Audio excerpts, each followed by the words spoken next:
Ama is 39. She grew up in the eastern part of Ghana, but now runs her own business in Ghana's capital, Accra. And she lives there with her husband and their 2 children. When you finish all the food, I'll buy you something nice, okay? Okay, I promise you, don't worry. It was 2 years ago that she began experiencing unusual symptoms and then discovered that she had cervical cancer. At first, when I realized, I was sad.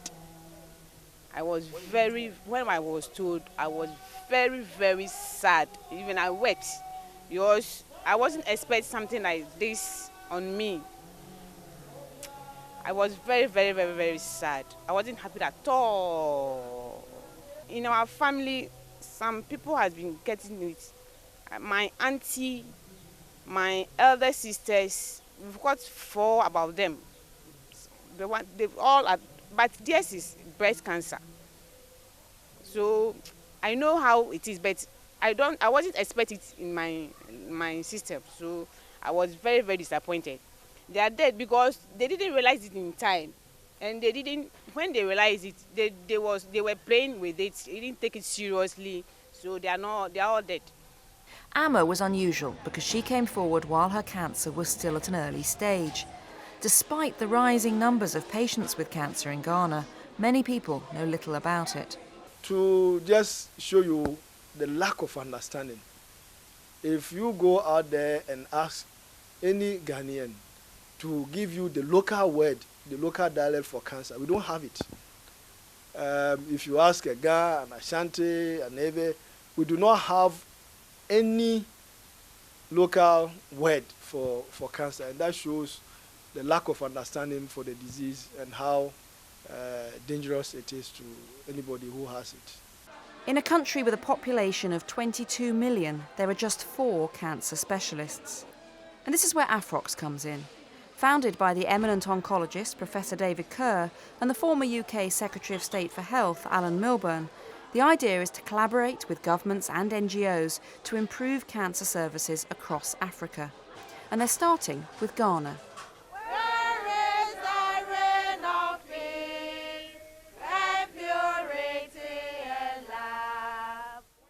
To counter some of the myths about cancer present in Ghana, AfrOx's is raising awareness with the help of Victor Saki from the Cancer Society for Ghana.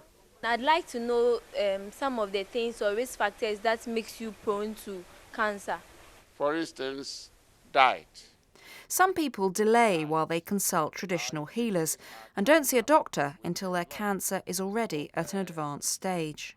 With breast cancer, a lot of, about 70% people, women, think the lump is a boil, and that is the way it is treated initially. And then by the time they get to a hospital, it's only a question of managing. It's not a question of treatment. So AfrOx's wants to make sure that as awareness rises and people do start coming forward earlier, the right treatments are going to be available. In Africa, children with cancer have just a 2% chance of a cure. In the West today, it's 80%. It's taken half a century for rich countries to achieve these success rates. But now that we know how it's done, with your help, African countries could do it in a much shorter time. Burkitt's lymphoma, as I mentioned earlier on, sometimes the children present with huge tumours, but it's very responsive to chemotherapy. And as I said, survival rates can be over 60% with Burkitt's lymphoma. And to treat Burkitt's lymphoma, you might need only about, for the whole treatment, you might need only about $400, and it spans only about 3 months. But unfortunately, a lot of parents cannot even afford that amount of money, $400. For some of the other cancers like leukemias, which is now sort of second in our hospital now, second highest cancer, that one, because treatment is over about 2 to 3 years, it costs more, and that is why we lose a lot of the children, they abandon treatment. We really wish that people would come in to support us, so that the children will be able to obtain the chemotherapy that they need and other supportive care. And so we are sort of appealing to organizations and individuals and also the policymakers so that the cancer treatment will be freely available and will be able to put a smile on the faces of these children and their families as well. Cancer is no longer a disease of the West. The World Health Organization predicts that by 2020, 70% of cases of cancer will be in the developing world. But with the help of AfrOx in forming strong international alliances to promote staff training, cancer prevention and palliative care, Africa will be ready to cope. As I indicated, cancers are among the top 20 causes of death, and 1/3 of cancers are preventable. Our normal lifestyles, our eating, our sexual habits, our alcohol, our tobacco, our sedentary or physical activity, all of these contribute to cancers. And as we strive, every economy in the world is striving towards becoming developed, and Ghana included. As we strive towards development, as we age, as more and more people survive beyond childhood and become older people, the risk of cancer increases. And so it is as urgent as any health problem that we have now. Unfortunately, sometimes you hear our politicians and policymakers acknowledging that it's a problem. But the finances, the resources that need to be pumped in to be able to implement programs and activities that will help to stem the incidence of cancers are usually lacking. And so there's a huge urgency there to be able to provide adequate and timely resources.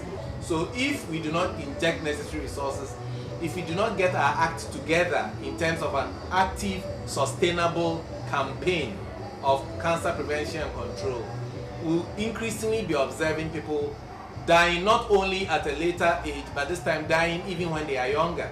So I think there's every urgency for us to act and act now. The cost of treating patients is very, very expensive. Not everybody who can afford it. So it's important that we start talking about it now so that we can prevent the late reporting to hospital for treatment. In fact, when they come, you can't even treat. All you can do is give them palliative treatment to help them ease the pain so that they can sleep, they can do their daily activities. But you cannot hope to cure them. So it is urgent that we take action. Otherwise, we'll wake up one day to find that we have such a large burden that it's impossible to do much about it. Amma has been lucky. She lives near one of only 2 hospitals in the country at all equipped to treat people with cancer, and she was able to afford that treatment. After a course of radiotherapy, there's no longer any sign of the disease. With your help, more people could survive cancer, just as Amma has. Right now, I've got 2 kids, and then I don't want to have any more. I want to take very good care of them, their higher education level, so that there'll be some ones in future. And then from there, I thank God for my life too, because it's not anybody that who goes through this and then come back.